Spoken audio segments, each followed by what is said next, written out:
When one of your big rigs resides in the Smithsonian Institute, it must be a ride worth respecting.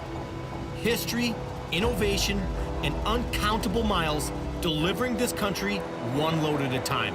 And if you're a trucker, you already know where I'm going. If you're not, welcome to Freightliner. I am at the American Truck Historical Society Nationals. That means there are going to be copious amounts of all things vintage big rig. I'm on the hunt for some of the oldest Freightliners I can find, and I know this is the place that I'm going to find them. Michael Gully is the owner of this incredible rig, and this thing is pristine. It's like it was slingshot straight out of the 1960s. This is one of the finest cab overs in America. I love the sound of this thing. I love this engine. I keep hearing it, and I'm like, oh my God, I love it. Yeehaw! And the more I talk to Michael, the more I realize, I mean, this guy's not just an old school Freightliner fan. He's a Freightliner fan, period. Including one of the newest Freightliner models, the Cascadia. Things I really like about it, the cab in particular is very driver comfortable. They've improved the dash quality. It's got a very strong, easy opening and closing door, airtight. It's aerodynamic. You have a couple of them or what? We're getting 6 Cascadias that are being built. You got the Freightliner bug bad. Like I said, I've got some new Cascadias on order, and they're going to be built at my request at the Cleveland, North Carolina plant. You ought to come down and check that plant out. I hear it's a fabulous plant. Mike, I'm glad you said that, because that is exactly what I was thinking. As far as big rigs are concerned, Freightliner is the big dog. This is going to be one heck of a day to see this right here become Gully Transportation's new Freightliner. Every one of these are custom built. Yep. As soon as it comes in the door, it's somebody's rig.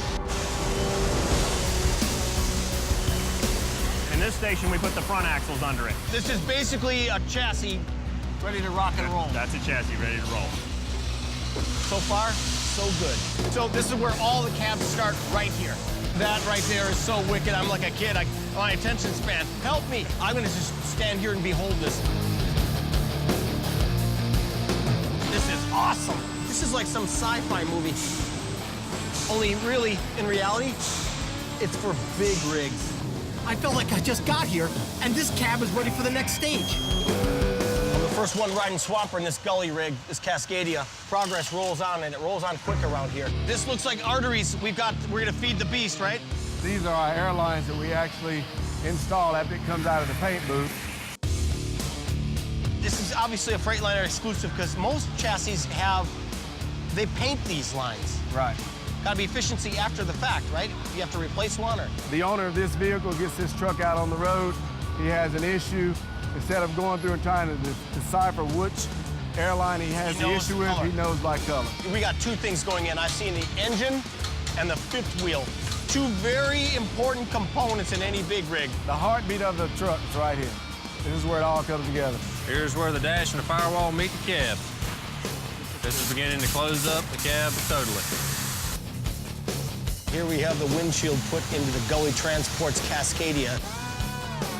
Things are getting cool around here. It looks to me like there's going to be a cab coming on here. Absolutely. The cab is currently in the monorail system. Awesome. It actually tracks with this chassis, and we'll marry the two together. How cool is this right now? This is where it all comes together right now. It starts to really become a Freightliner.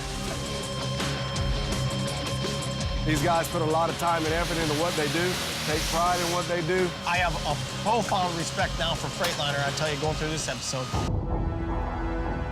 Nearly 70 years ago, a truck was built because a truck driver wanted something better. Today, I just watched an entire rig get built before my very eyes for a trucker who's been driving Freightliners since he was about 12. I'll bet you can't drive 3 minutes on the highway without seeing a Freightliner. There are hundreds of thousands of them on the road today, bringing you your stuff. Now, you're gonna have to excuse me, please, because there's an American trucker who needs his rig.